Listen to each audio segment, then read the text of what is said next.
el programa de este ciclo excepcional, esta es la unidad 1, que es la unidad que se refiere a los hechos y actos jurídicos.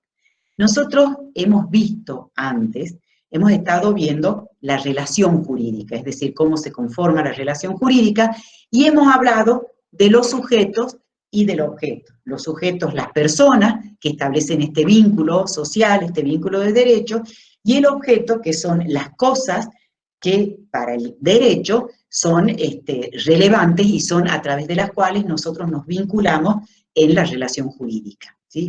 Ahora vamos a hablar del otro elemento importante de la relación jurídica, que es la causa. Es decir, la causa que determina el nacimiento de esos derechos, la modificación, la transferencia, la extinción de los derechos.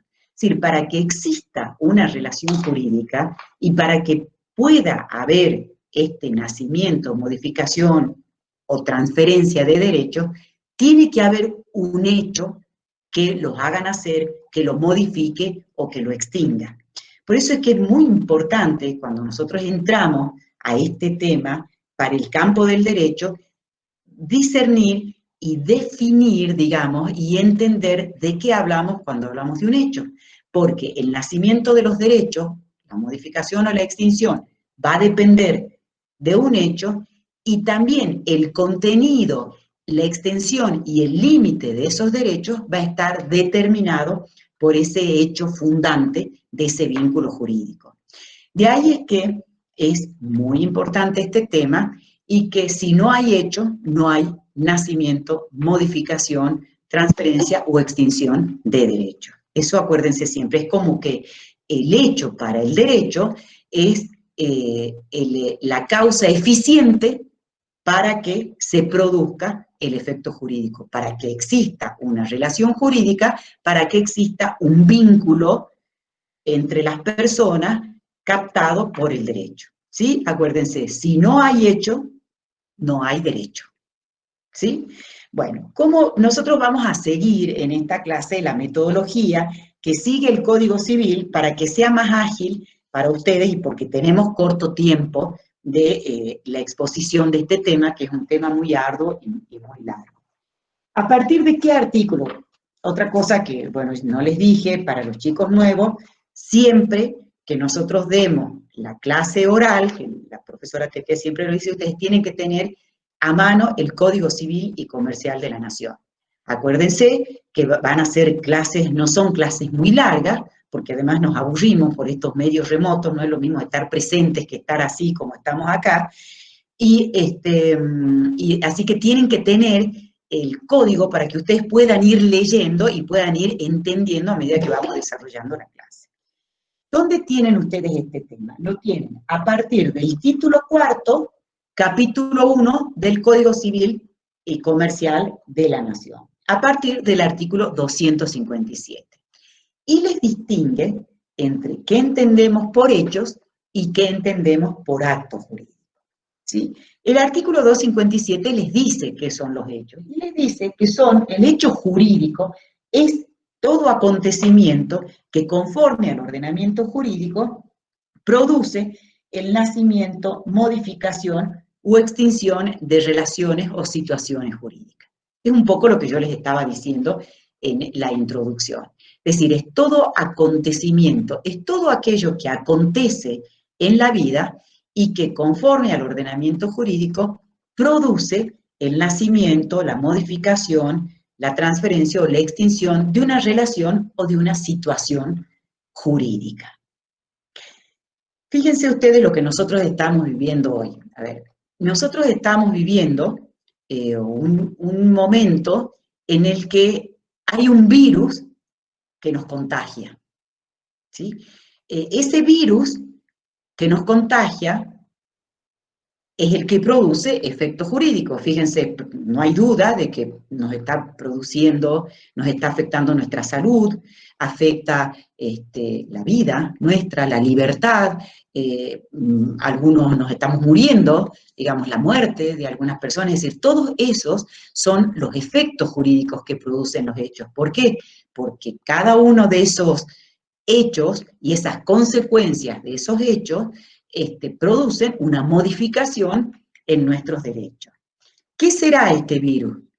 Un hecho de la naturaleza, un hecho del hombre, porque los hechos pueden ser hechos producidos por el hombre o hechos de la naturaleza. Lo importante es que produzcan un efecto jurídico. El virus que nos contagia es un hecho del hombre, es un hecho de la naturaleza.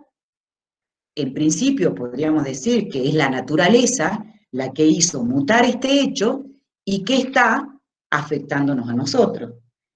Por otro lado, podríamos decir que nosotros somos los que contagiamos a los otros. Es decir, la misma persona es la que contagia al otro. Entonces, intervenimos nosotros, los humanos, en ese hecho que produce la modificación de los derechos. Entonces, más allá de que el virus y que el contagio que nosotros produzcamos sea un hecho del hombre o un hecho de la naturaleza, lo cierto es que produce efecto jurídico. Entonces, lo más importante para que ustedes se den cuenta, primero, es que para que el hecho sea jurídico, tiene que producir efecto jurídico. Ese hecho puede ser realizado por el hombre o puede ser un hecho producto de la naturaleza, pero tiene que producir efecto jurídico. Por ejemplo, un hecho de la naturaleza puede ser una inundación, que produce, puede ser el granizo, que produce la pérdida de bienes, la pérdida de la cosecha, etcétera, produce efecto jurídico. Este virus que nos está contagiando puede ser un hecho de la naturaleza que produce efecto jurídico. Todos los efectos que estamos viviendo, o bien podría ser un hecho humano, porque nosotros contagiamos a otro y es solo el hombre el que contagia al otro. Pero siempre tiene que producir efecto jurídico. Luego el código les hace una distinción y les dice, les distingue entre el simple acto lícito y los actos jurídicos. El simple acto lícito, les dice, el simple acto lícito es la acción voluntaria, no prohibida por la ley, de la que resulta alguna adquisición, modificación o extinción de relaciones o situaciones jurídicas. Sí. El simple acto lícito es una acción voluntaria, porque es hecha por el hombre, ¿sí? Nada más que produce efecto jurídico. Por ejemplo, el cultivo, digamos, que nosotros podemos hacer, cultivar, no la cosecha, sino el cultivo que hacemos de productos, tal vez podría ser un simple acto lícito el contagio que hiciéramos con el virus. El contagiar a otra persona es una acción voluntaria porque la llevo yo, pero no la hago con el fin de que produzca ese contagio. O sea, los simples actos lícitos son eso, son acciones voluntarias, por lo tanto, como dice voluntario, es hecho por el hombre, digamos, pero que produce el efecto jurídico que la ley quiere producir, digamos. No está prohibido por la ley, digamos, pero produce un efecto jurídico. Y los actos jurídicos, que este es el gran tema y es digamos, el gran tema que a nosotros, porque estudiamos el derecho privado, es el que más nos interesa, los actos jurídicos son los actos voluntarios lícitos que tienen por fin inmediato crear, modificar, transferir o extinguir relaciones o situaciones jurídicas. Fíjense la diferencia con el hecho jurídico. Yo les dije que el hecho jurídico, y así dice el artículo, son los acontecimientos que conforme al ordenamiento jurídico producen un efecto jurídico. Es algo que acontece. En cambio, los actos jurídicos son actos voluntarios, lícitos, que tienen por fin inmediato crear, modificar, transferir, extinguir relaciones o situaciones jurídicas. Es decir, en el acto jurídico, lo que se persigue, lo que los sujetos persiguen, es producir ese fin que es el efecto jurídico. Esa es la gran diferencia que tiene con los hechos.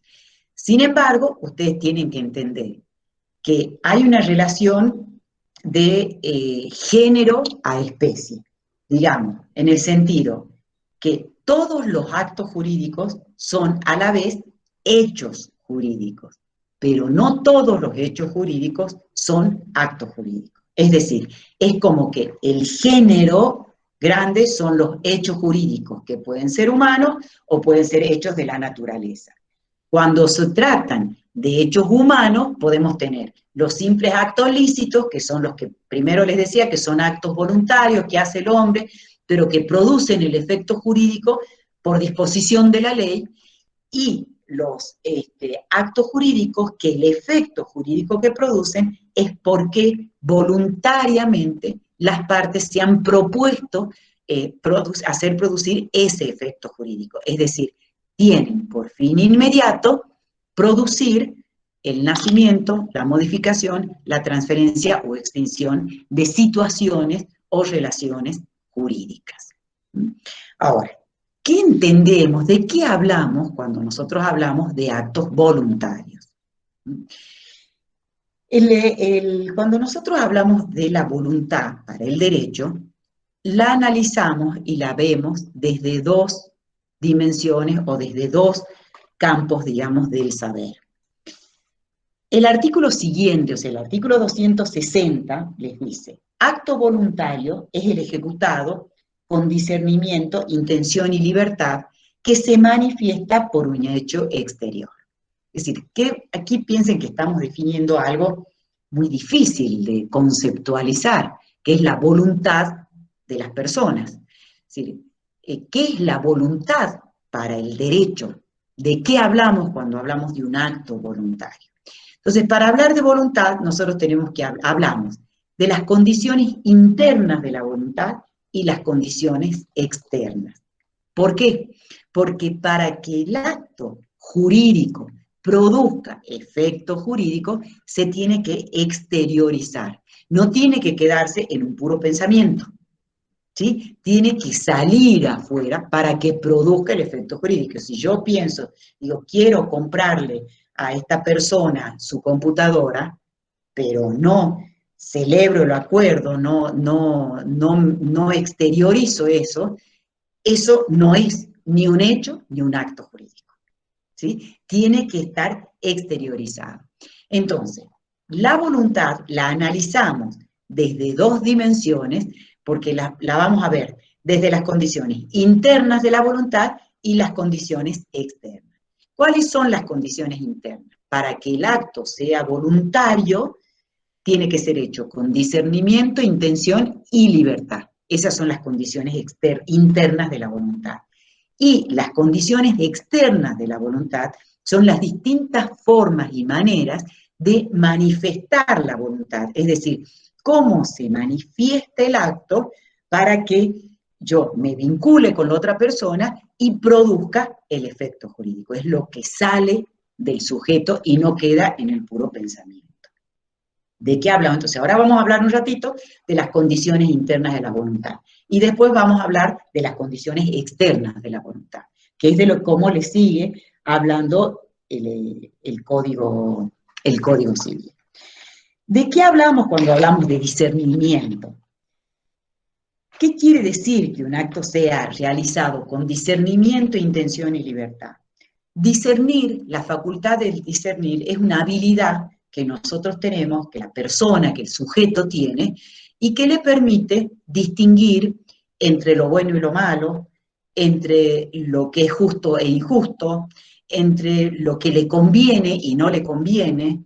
Es decir, es una habilidad mental, es un grado de madurez mental que tiene el sujeto, que tiene la persona, y que le permite distinguir entre esas cosas.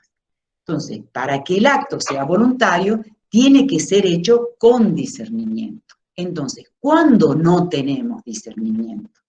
No tenemos discernimiento cuando se trata de personas que están privadas de la razón, de su razón, personas que por alguna situación se encuentran privadas de su razón. Nosotros ya hemos visto en el ciclo anterior, hemos trabajado con una persona a la cual se le restringió su capacidad, porque estaba disminuida en sus facultades mentales. Puede ser también una persona que por el uso de estupefacientes, por el consumo de drogas, en el momento que realice el acto, esté privada del uso de su razón y que no pueda distinguir. Entonces, en ese caso, el acto no sería voluntario, sería involuntario. También se entiende que no hay discernimiento cuando, para los actos lícitos, cuando se trata de personas menores de edad que no han cumplido los 10 años. Cuando nosotros hablamos de actos lícitos, eso me olvidé de decirles que dice el acto jurídico, la licitud significa que es un acto conforme a la ley, es decir, que no está prohibido por el ordenamiento jurídico. Eso es el acto lícito, que no está prohibido por el ordenamiento jurídico.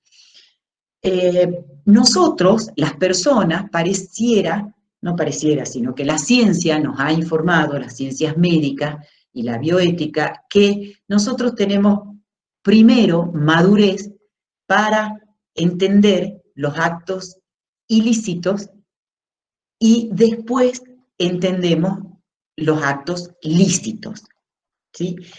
Es decir, nosotros tenemos primero comprensión de lo malo y más adelante de lo malo, exactamente de lo prohibido, de lo que tenemos prohibido, y más adelante, cuando tenemos una mayor madurez, entendemos lo que nos conviene, lo que no nos conviene, lo que es bueno, lo que es malo, lo que es justo, lo que es injusto, ¿sí? Entonces, para los actos ilícitos,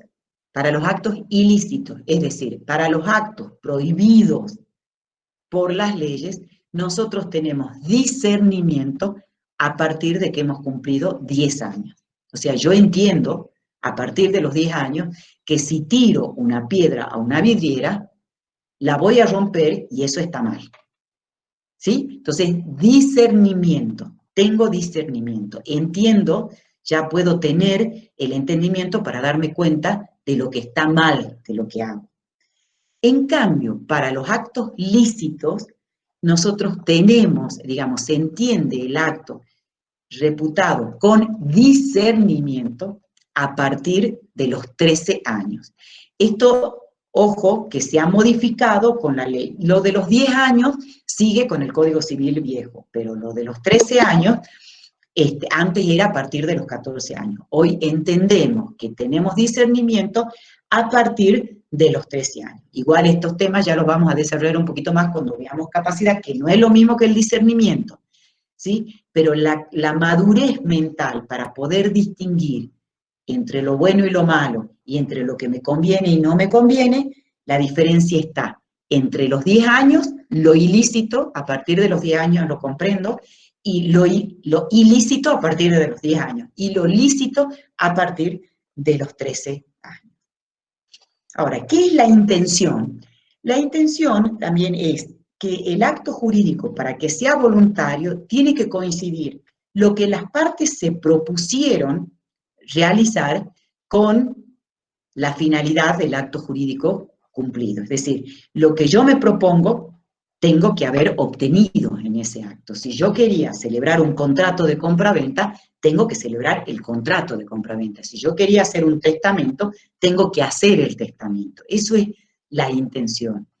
¿Cuándo no tenemos intención? No tenemos intención cuando hay error, por ejemplo. Cuando yo me equivoco y no coincide lo que yo me propuse, yo creía haber celebrado un contrato de alquiler y celebré un contrato de compraventa. Para que el error, digamos, sea causa de un acto involuntario y que eso dé lugar a la nulidad del acto, por eso es que es muy importante, digamos, este tema, estos se llaman los vicios del consentimiento, para que pueda producir eso y que realmente yo pueda invocar que me equivoqué, que tuve un error en el acto y que vició la voluntariedad mía, el error tiene que ser un error de hecho. ¿Qué significa esto? Que no es un error de derecho. No puedo decir, yo no conocía la ley. No es un error de derecho. es un error esencial, es decir, un error que tiene que haber sido determinante en la voluntariedad del acto. Por ejemplo, el error sobre la naturaleza del acto, que era el ejemplo que yo les daba, el error sobre la persona, creí contratar con tal empresa, por supuesto que no es cualquier error, ¿no? Uno tiene, digamos, va a tener que prever, siempre nosotros en nuestros negocios tenemos que ser precavidos y tomar todas las medidas de precaución necesarias para celebrar el acto. Pero bueno, puede ser que recaiga sobre la persona, sobre el sujeto, que recaiga sobre algún elemento esencial del acto.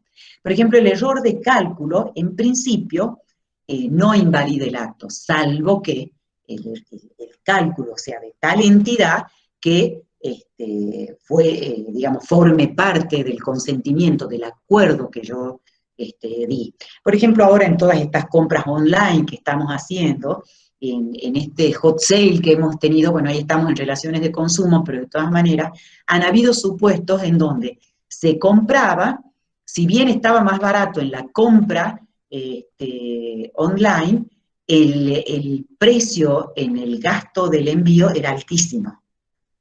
Digamos, no es lo mismo un gasto de envío de 600 pesos que cuando uno hace la compra y le dicen 6.000 pesos. Es sustancial el cálculo, el error de cálculo. Entonces eso ha dado lugar a la revocación, digamos, de los contratos de las compras que se hicieron. Por eso es que el error tiene que ser esencial. Y por otro lado, cuando estamos hablando de actos jurídicos bilaterales, el error tiene que ser reconocible por la otra parte. Es decir, la otra parte tiene que haberse dado cuenta de que hubo un error. Yo le quise hacer una compra-venta y terminé haciendo un contrato de alquiler y terminé vendiendo. Es decir, tiene que ser reconocible por la otra parte. ¿Mm? Ahí el artículo inclusive les define que es reconocible y le dice cuando el destinatario de la declaración lo pudo conocer según la naturaleza del acto y las circunstancias de persona, tiempo y lugar. Es decir, estas son cuestiones que se van a apreciar en el momento en que la parte perjudicada invoque el error como causal de nulidad del contrato. Entonces, en esos casos no hay, digamos, la parte de la voluntad que está viciada es la intención. Otro vicio, digamos, de la voluntad que afecta la intención es el dolo.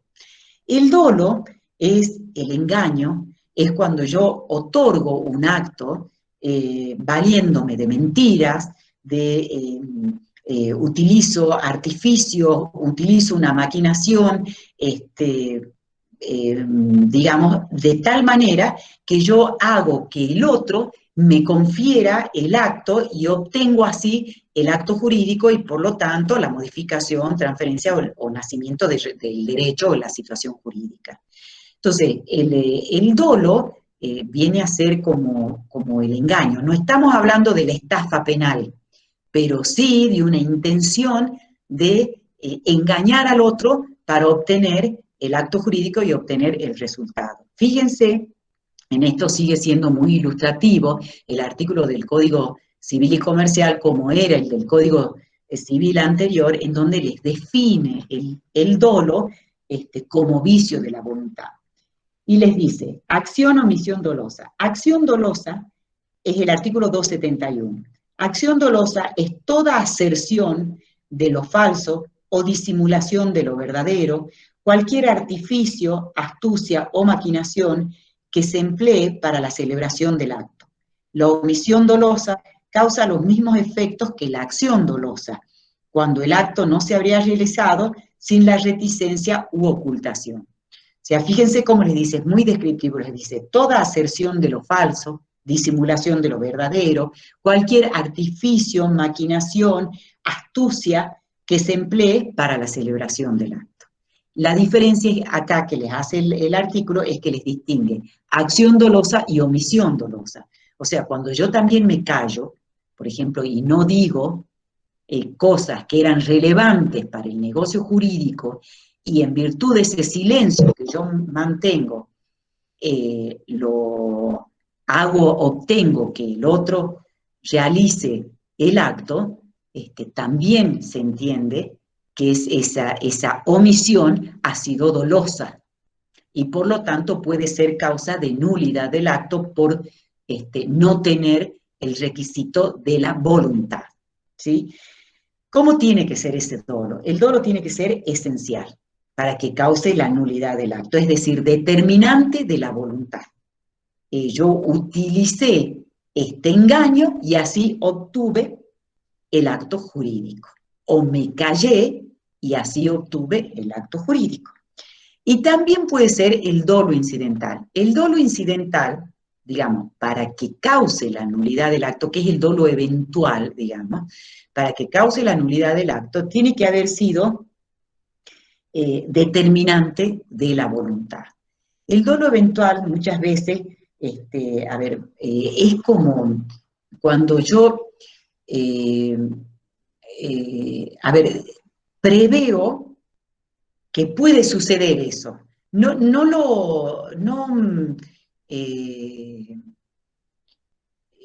digamos, eventualmente puede suceder eso. No es directo, no es como el dolo esencial, que es un dolo directo. Yo utilicé este engaño para obtener este acto jurídico. El dolo incidental, el dolo eventual, puede suceder eso y yo igualmente utilizo esa maquinación para ver si sucede.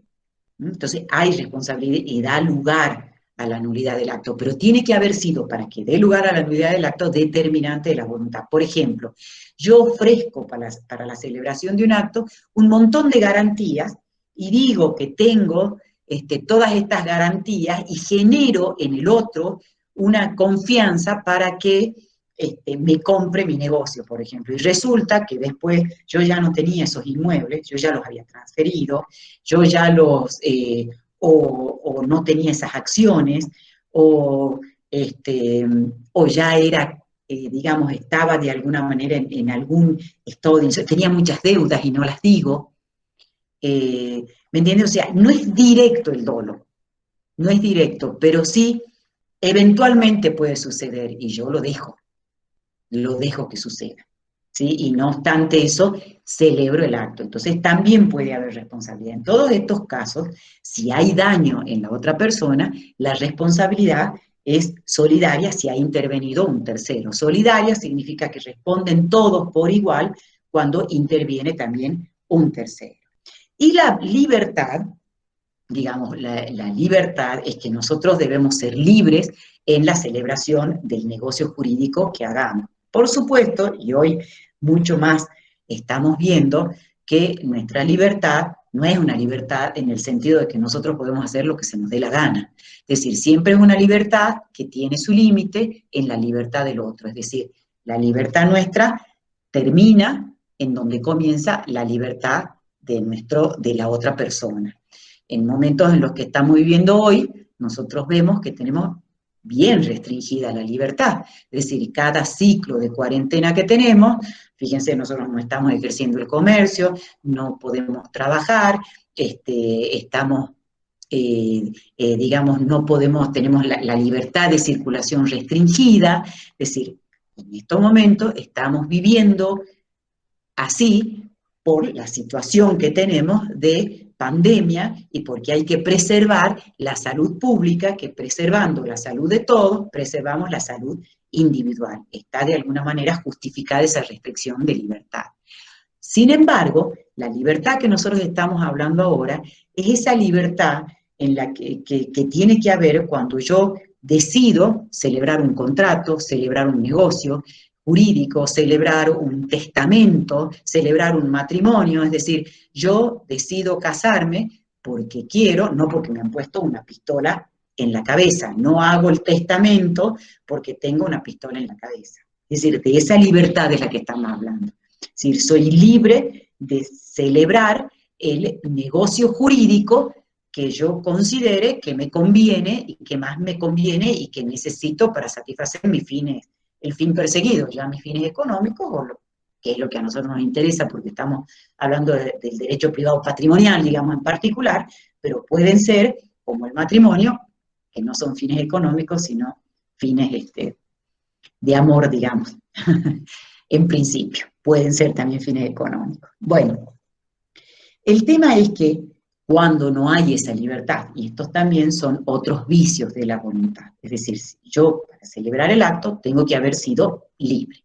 Cuando no hay, cuando ejercen sobre mí una fuerza física irresistible, en donde me obligan a otorgar una escritura pública, me obligan a celebrar un contrato de un inmueble, de compra-venta de un inmueble, o cuando me imprimen en mí amenazas de tal manera que yo siento que un temor fundado de vivir sobre mis bienes, sobre mi persona, sobre la persona de mi cónyuge, mis hijos,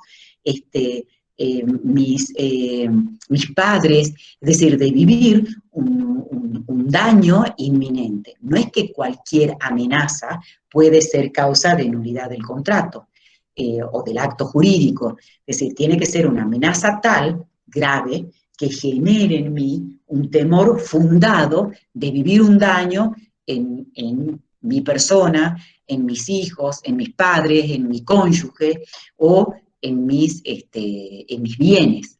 Entonces, en esos casos no habría libertad y se podría lograr la nulidad del acto.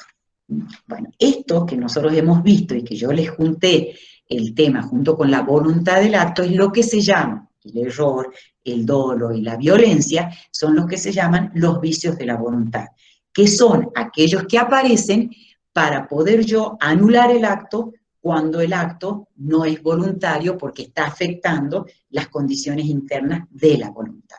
Ahora, ¿cuáles son las condiciones externas de la voluntad? Las condiciones externas de la voluntad, es lo que yo les decía, son las formas de manifestación de la voluntad. ¿Cómo se manifiesta la voluntad? La voluntad se puede manifestar oralmente, por escrito, por signos inequívocos, por la ejecución de un hecho material. Es decir, la voluntad puede manifestarse de manera expresa o de manera tácita. Es decir, una manifestación oral, una manifestación escrita es expresa, no hay duda. La manifestación oral también puede ser expresa. Frente a una pregunta en donde yo tengo que contestar sí o no, si yo contesto sí o no, lo único que esas expresiones orales yo tengo que poderlas demostrar. Pero es expreso. Yo digo sí, me quiero casar, digo no, no me quiero casar. ¿Me entienden? O sea, es expreso, aunque sea oral. El escrito, no hay duda, que es expresa por signos inequívocos, es decir, cuando yo ejecuto algo y, por ejemplo, en un contrato de alquiler, yo converso a ver, vivo en el inmueble de otra persona y le pago todos los meses. No hay duda, aunque no tengamos contrato, de que estoy alquilándole, porque es de él y lo estoy usando. Y le pago todos los meses un importe mensual. Es una manifestación, digamos, de voluntad. No hay duda de que hay un contrato de alquiler ahí. Si bien en principio tiene que ser por escrito, pero es la ejecución del hecho material. Puede haber un principio de ejecución del hecho material. Ahora, la forma de manifestación tácita es cuando se infiere, digamos, ya no es hecha por signos inequívocos, sino que se infiere mi voluntad teniendo en cuenta las condiciones de persona, tiempo y lugar, y el tipo, digamos, de la naturaleza jurídica de la obligación o del acto jurídico que yo estoy realizando. Es decir, si yo actúo de determinada manera o no digo determinada cosa, estoy tácitamente admitiendo lo que la otra persona me dice o lo que el curso natural de las cosas determinaba que era así. La tácita entonces se infiere. Por ejemplo, el silencio, que podemos decir que es una forma de manifestación tácita de la voluntad, en principio el silencio no es, no dice nada para el derecho. O sea, el silencio simplemente no es una manera de manifestar la voluntad, salvo que exista obligación de expedirse.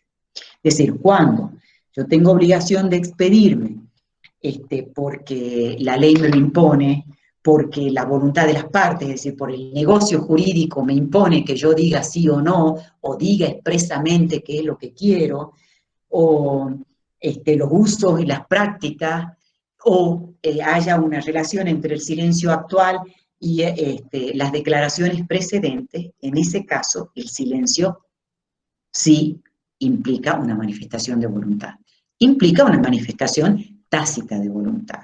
Entonces, eso es a lo que se les refiere el artículo 263, donde les dice el silencio como manifestación en la voluntad. Dice, el silencio opuesto a actos o a una interrogación no es considerado como una manifestación de voluntad conforme al acto o a la interrogación, excepto en los casos en que haya un deber de expedirse, que puede resultar de la ley, de la voluntad de las partes, de los usos y prácticas o de una relación entre el silencio actual y las declaraciones precedentes. Entonces ahí tienen un caso típico de una forma de manifestación tácita de la voluntad. Entonces es muy importante cuando yo voy a ver un acto jurídico es ver cómo se manifestó la voluntad, cómo se expresó esa voluntad. Ahora vamos a ver, cuando hablemos de la forma y de la prueba, las distintas maneras de expresarse. Bueno, otro de los elementos del acto jurídico es el objeto. Nosotros ya hemos hablado en el ciclo anterior del patrimonio, ¿sí? El objeto de la relación jurídica. Bueno, acá en los actos jurídicos estamos hablando, y por eso tienen ustedes que saber de qué hablamos cuando hablamos del objeto de la relación jurídica, es decir, qué son las cosas para el derecho, cuáles son los bienes, etc. Entonces, de eso es lo que nos estamos hablando. El objeto del acto jurídico tiene que ser un hecho, no puede ser un hecho imposible o prohibido por la ley, tampoco puede ser contrario a la moral, a las buenas costumbres, no puede ser lesivo de derechos ajenos o de la dignidad humana. Fíjense que acá, ya van a ver cuando ustedes estudien los chicos nuevos el título preliminar, cómo el código se preocupa por poner como límite siempre de los negocios y de todas las instituciones en las que trata la dignidad humana. O sea, llegar al límite de afectar la dignidad humana, eso no va a ser posible de protección del derecho. Por eso entonces les dice, el objeto de los actos jurídicos no pueden ser prohibidos por las leyes, no pueden ser imposibles, etcétera, etcétera, lesivos de intereses ajenos, ni tampoco afectar la dignidad humana. Esto, en lo que nosotros estamos viviendo, es muy importante, porque fíjense cómo está en juego la salud, está en juego el acceso a la salud, el acceso a los medios, el acceso a la posibilidad de curarse, el acceso a no contagiarse, cómo todo el personal médico está trabajando con las personas que se enferman y que entran en estado grave, es decir, la dignidad humana hoy con esta pandemia es un derecho que está poniendo límite y enmarcando todo el accionar tanto de los gobernantes como de todo el personal de salud y los agentes sanitarios y cómo se está organizando para el tratamiento de esta enfermedad y el tratamiento de las personas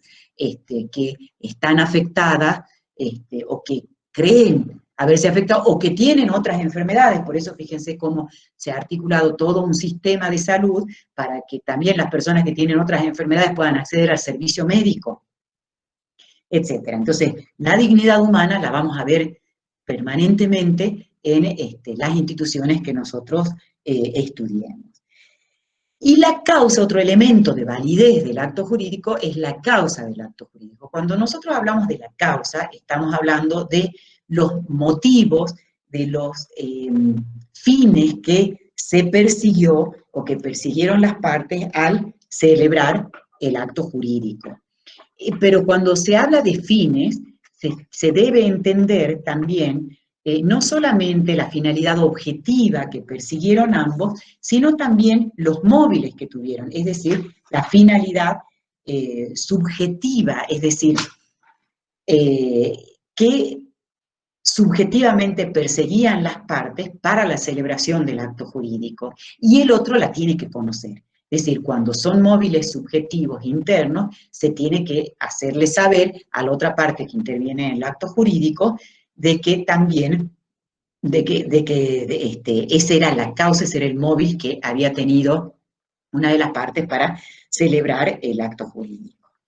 Bueno, otras de las condiciones, me voy a empezar a apurar porque ya estamos casi terminando, digamos, la hora se nos termina a las 6, que son las condiciones de validez de los actos jurídicos. Tenemos que hablar de la forma y de la prueba del acto jurídico. En principio, y esto tiene que ver, se vincula con el tema de las distintas maneras de manifestación de la voluntad. En principio, los actos jurídicos se realizan a través de la manera que nosotros creamos conveniente. Es decir, el principio que existe es el principio de la libertad de forma. Lo importante es que se exteriorice la voluntad de las partes. Exteriorizada la voluntad, la forma que nosotros asumimos, somos libres de asumir la forma que más nos convenga, salvo que la ley establezca una forma especial. Cuando la ley establece una forma especial y dice bajo pena de nulidad, no hay manera de que nosotros podamos hacer el acto jurídico o exteriorizar nuestra voluntad a través de otra forma que no sea la que establece la ley, ¿sí? Cuando dice bajo pena de nulidad. Por ejemplo, la donación de bienes inmuebles debe ser hecha por escritura pública. Es decir, la donación de bienes inmuebles no puede ser por otro instrumento y de otra manera que no sea por escritura pública. ¿Me entienden? Entonces, ese acto es bajo pena de nulidad. En los testamentos también, depende del tipo de testamento que sea, el testamento también tiene ciertos requisitos que son bajo pena de nulidad. No hay manera de hacerlo de otra forma. Cuando la ley establece una forma, pero no les dice bajo pena de nulidad, el principio es que el acto que celebren las partes, que no se cumplió con la forma establecida por la ley, pero que no dice bajo pena de nulidad, va a valer como un acto en el que las partes se obligaron a celebrar la forma establecida por la ley, ¿sí? Cuando no diga bajo pena de nulidad. Por ejemplo, la venta de bienes inmuebles, la venta, no la donación, en principio se debe hacer por escritura pública. Sin embargo, se hace muchas veces por boletos de compraventa, que son instrumentos privados, no son escritura pública. Ese, como la forma no dice bajo pena de nulidad, ese instrumento privado tiene valor y obliga a las partes a celebrar la escritura pública. ¿Sí? Eso es lo que les quiere decir el artículo, que después ustedes van a leer estos artículos, que son el artículo 285, 286, etcétera, donde les dice que si no dice bajo pena de nulidad, el acto vale como un acto en el que las partes se obligaron a celebrar bajo la forma establecida por la ley. La firma del acto jurídico es la que prueba la autoría de la declaración de la voluntad. Por eso es muy importante, ¿sí? La firma es muy importante. Entonces, cuando se puede otorgar también los actos jurídicos a través de medios electrónicos, pero a través de medios electrónicos esos actos jurídicos requieren tener de una firma digital, ¿sí? Que asegure la autoría del acto jurídico. Entonces, siempre acuérdense que el acto jurídico, otra forma especial del acto jurídico, es la firma. Es decir, tiene que estar firmado por la persona, que puede ser una firma digital o la firma que identifique, que identifique a la persona que lo ha otorgado. Bueno, dentro de la forma de los actos jurídicos, nosotros tenemos, cómo se manifiesta, digamos, esa forma, tenemos los instrumentos públicos y los instrumentos particulares. Los instrumentos públicos son aquellos instrumentos realizados y celebrados a través de un oficial público. El oficial público, para que pueda otorgar este instrumento, tiene que haber actuado dentro del uso de su competencia y dentro de su jurisdicción. Por ejemplo, la profe Irene Rojo Brizuela, ella es escribana. Los instrumentos otorgados por los escribanos son instrumentos públicos, pero tiene que actuar dentro de su competencia y dentro de su jurisdicción. Es decir, ella no puede otorgar una escritura pública en Salta, en Buenos Aires, porque su jurisdicción es aquí en San Salvador de Jujuy. Por ejemplo, yo soy jueza, también soy un funcionario público. Es decir, yo puedo dictar la sentencia, las dictadas que surjan del Poder Judicial de la provincia de Jujuy, dentro de la competencia del derecho privado, digamos, patrimonial y comercial, dentro de San Salvador de Jujuy. No quiere decir que mis sentencias no pueden producir efectos en otras provincias, como las escrituras de la profe Irene no van a producir efectos en otras provincias, no, sí producen, nada más que se celebra la escritura aquí en San Salvador de Jujuy, y el que da fe de esa escritura es el escribano que tiene su jurisdicción acá. El juez, el que tiene la jurisdicción y dentro de la competencia que tiene, es el que dicta la sentencia. Producen efectos en las otras provincias también.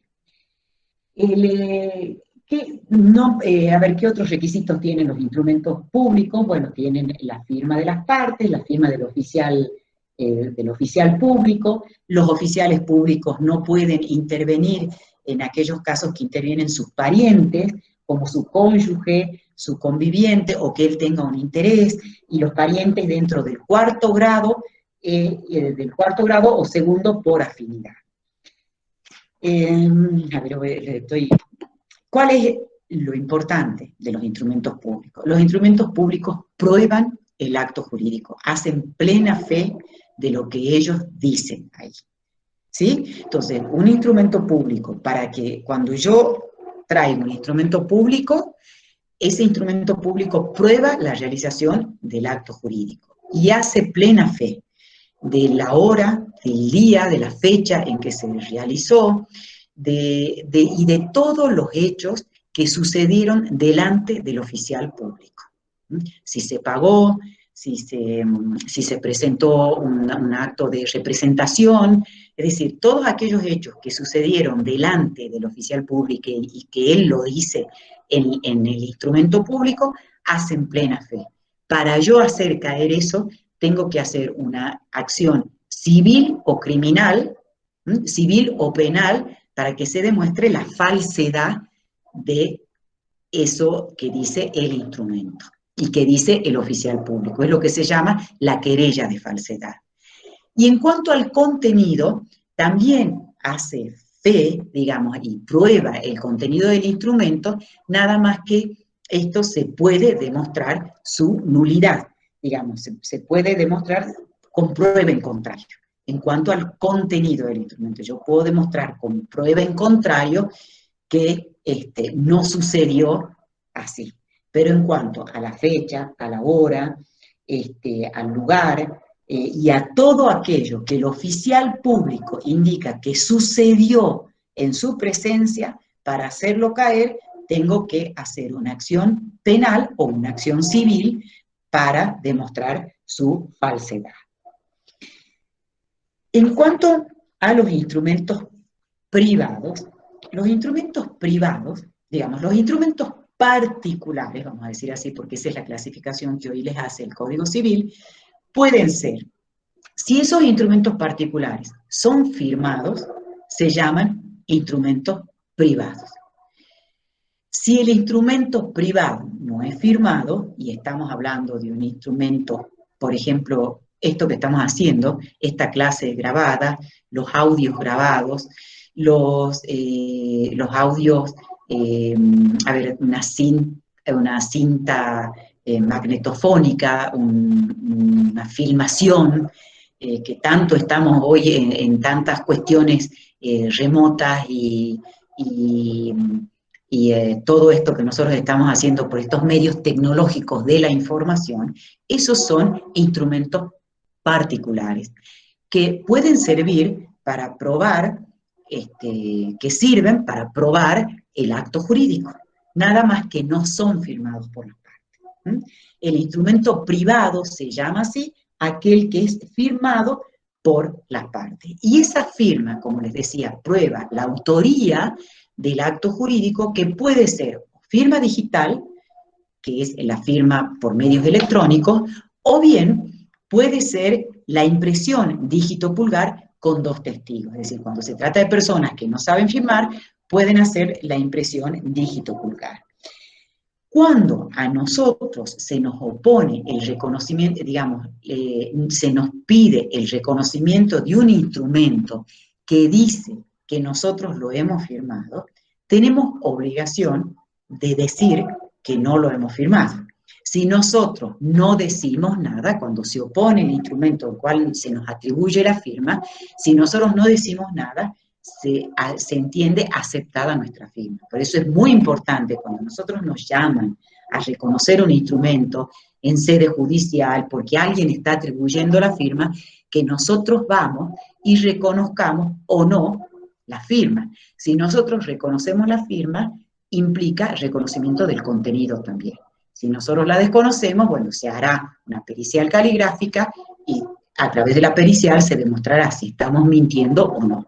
Pero el reconocimiento, estamos obligados a reconocerla, si se nos atribuye o no. Y el reconocimiento de la firma significa el reconocimiento del contenido. También podemos otorgar instrumentos firmados en blanco, como son muchas veces los pagarés, que se otorgan en blanco, e implica eso un mandato que el firmante le da para que se llene a quien le otorga el instrumento. Es decir, en principio, esos instrumentos valen, salvo que yo demuestre lo contrario, que yo demuestre que no se llenó de acuerdo a lo convenido por las partes. Tanto en los instrumentos públicos como en los instrumentos privados, las enmiendas no valen, a menos que las enmiendas, las tachaduras, las raspaduras, a menos que tengan una salvedad hecha por el oficial público o por las partes, que quiere decir que tiene que estar firmado por las partes la modificación que se haga. En los instrumentos privados es muy importante la fecha cierta. ¿Qué significa esto? ¿Por qué es importante todo esto? Porque los instrumentos son los que prueban la existencia del acto jurídico. Entonces, la fecha cierta, cuando un documento, un instrumento privado, tiene fecha cierta. Tiene fecha cierta cuando acontece un hecho del cual no haya dudas o del cual surja que la persona no lo pueda haber firmado con posterioridad. Por ejemplo, a ver, para que entiendan, si se muere una persona, es decir, la muerte de la persona le da fecha cierta a los instrumentos firmados por él con anterioridad, porque después de su muerte no los puede haber firmado. La presentación de un instrumento a un organismo oficial. Yo presento ese escrito y ya lo presenté al escrito, o sea que ya después no lo puedo firmar. Lo tuve que firmar antes de presentarlo. Eso es lo que les dice el artículo 317, que es muy importante, cómo les define qué es la fecha cierta. Y les dice, adquieren fecha cierta el día en que acontece un hecho del que resulta como consecuencia ineludible que el documento ya estaba firmado o no pudo ser firmado después. La prueba puede producirse por cualquier medio y debe ser apreciada rigurosamente por el juez. Es decir, los instrumentos privados, para que prueben frente a terceros, deben tener fecha cierta. Pueden probar entre las partes antes, pero para terceros tienen que tener fecha cierta. Bueno, el otro punto importante en esta unidad es todo lo que se refiere a la contabilidad y los estados contables, que eso no lo vamos a desarrollar acá porque lo tienen y ustedes lo tienen que leer, lo hemos desarrollado en las clases grabadas y en un PowerPoint que hemos subido, en el ciclo anterior. Ustedes lo van a ver cuando vean personas, en la clase oral que dimos, ahí está desarrollado todo el tema de la obligación de llevar los libros contables y qué son y cómo prueban y cuál es el valor que tienen. Y por último, y con esto ya terminamos porque ya se nos acaba la hora, son los vicios de los actos jurídicos. Se los voy a mencionar muy rápidamente porque tienen los artículos. Lo que nosotros hemos visto antes eran vicios de la voluntad. Ahora son vicios de los actos jurídicos, que son la lesión, la simulación y el fraude. Es decir, son vicios que afectan la validez del acto jurídico, ya no la voluntad, sino la validez. La lesión es cuando alguien, aprovechándose de un estado de necesidad, de un estado de ignorancia, de ligereza, de inexperiencia de la otra persona, obtiene ventajas evidentemente desproporcionadas en un acto jurídico. La simulación es cuando se simula la realización de un acto y en realidad se realiza otro o bien no se realiza ninguno. Esta acción es muy importante para ustedes, los contadores, que eventualmente son síndicos en las quiebras y en los concursos y tienen que saber darse cuenta cuando hay una simulación que puede ser ilícita y que el deudor lo está haciendo para sacarse bienes y que no tengan los acreedores para cubrir sus deudas. La simulación, acuérdense, en principio es, la simulación por sí misma es lícita, digamos, es ilícita cuando se la hace para afectar los intereses de un tercero. No quiere decir que porque exista simulación siempre va a ser ilícita. Muchas veces las partes lo hacen y firman un contradocumento en el que dicen cuál es el verdadero acto o que no se realizó ningún acto, pero lo hacen por razones espurias, porque no quieren que se entere, que los otros se enteren, que terceros se enteren, que los hijos se enteren, etc. Pero cuando lo que se persigue es dañar a un tercero o afectar intereses de terceros, la simulación es ilícita. Y el fraude, estos dos actos dan lugar a la nulidad del acto. La lesión puede dar lugar a la posibilidad de revisar el acto, la simulación de la nulidad del acto y el fraude, que es cuando yo engaño y obtengo un acto jurídico en fraude de la ley, defraudando los intereses de otro, utilizando, digamos, lo hago para afectar los intereses de otros. Por ejemplo, transfiero bienes, me convierto en insolvente, digamos que son los requisitos que tienen que haber. Yo tengo que con el acto haberme convertido en insolvente, transfiero, el tercero tiene que haber conocido que con ese acto yo me convertía en insolvente y lo hago para que acreedores, para que un acreedor con un crédito con causa anterior al acto no pueda cobrarse su crédito, es decir, saco bienes de mi patrimonio en fraude de ese acreedor o de los acreedores. Esta acción se utiliza muchísimo también en las quiebras que ustedes contadores, que los contadores van a ser síndicos y lo utilizan muchísimo para hacer caer actos y que vuelvan los bienes al patrimonio del deudor, así pueden cubrir los créditos de los acreedores. El fraude, la declaración de fraude genera la inoponibilidad del acto, que no es lo mismo que la nulidad, porque la nulidad produce efectos para todos. En cambio, la inoponibilidad es respecto de ese acreedor que pidió que se declare inoponible ese acto porque defraudó, lo defraudó a él.